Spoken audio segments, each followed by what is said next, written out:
Hey everybody, Jerosha here, and you guys are reading Tom Sawyer and Huck Finn. They got a lot of nautical terms in there, and they talk a lot about being pirates too. So before we start on our little vocabulary lesson, I thought I'd throw you a couple pirate jokes. All right, now how much did the pirate pay for his piercings? A buccaneer. Okay, why do young pirates in kindergarten always fail their ABCs? Because they always get stuck on the 7 C's that their parents told them about. And why is pirating addictive? Because once you lose your hand, you're hooked.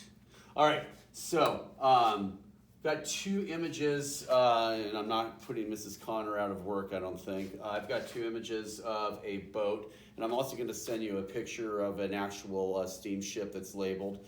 But looking at a boat from the top down, as if you're up in a drone and you're looking down, you have some terminology here that's unique to ships and other vessels that sail the ocean.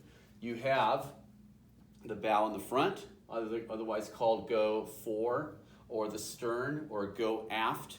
You might be told by the captain, go fore and take care of the anchor, go aft and take care of the prop. Always looking forward, you will call port the left side of the boat. And you can always remember that because port has 4 letters and left has 4 letters. Starboard, right side, it has more than 4 letters. So you can remember that starboard is a big word and it goes with the bigger of the 2 directions. You walk on the deck. There is a pilot house. Some other things that I don't have in here and really don't come up in Tom Sawyer or Huck Finn, but you can remember, you don't go to the bathroom, you go to the head. The head is what's called the toilet room on a boat. You don't cook in a kitchen, you cook in a galley. You don't go and hang out in a room, you go to a salon.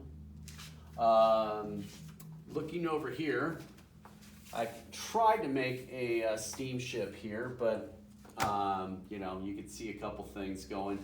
Most of the steamships during Mark Twain's time were paddle wheelers with a side wheel. If you've been to Disneyland, the paddle is on the back, on the stern of the boat, but a lot of them had wheels on the side. You have the stack, the big smokestacks there. In Huck Finn especially, there's a chapter where they encounter some robbers on a steamship in a storm, and they're up on the Texas deck. The Texas deck is the top deck where the crew would stay, and just above the Texas deck is the pilot house where the captain of the ship would be. You've got portholes here. The gangplank. Most gangplanks, when you go on a cruise, it's a plank, a board to get your gang on the ship. Okay, that's why it's called the gangplank. But they usually enter the side of a ship on a cruise ship. But on the Mississippi River, they would take the bow of the ship and push it right up onto the muddy banks and then drop the gangplank down onto the bank of the river. And then the people would climb up onto the bow of the ship, up the gangplank, and then they would pull it back up. They had a rigging system where the plank would drop down and come back up. One other thing, when you're navigating a river, you have to have all sorts of depth marks. And so on the ship itself, and on many ships that you'll see if you ever look at their bow, they will show little numbers up here on the bow to show how much water you're drawing, how deep are you sitting in the river. They didn't have sonar at this time, so they would drop ropes with leaded weights on there and drop them down to see how deep the river was, and they would call up to the pilot house how deep it was so they don't hit a sandbar or something else and sink. And the way Samuel Clemens, the author of Huckleberry Finn and Tom Sawyer, got his name was a certain dangerous or shallow depth is called, you would shout out, Mark Twain. And that would mean that you were only pulling 12 feet of water in the river, and that's a dangerous level for these boats. Twain, I think, made the joke that he was kind of shallow. So that's where you get some of this terminology here.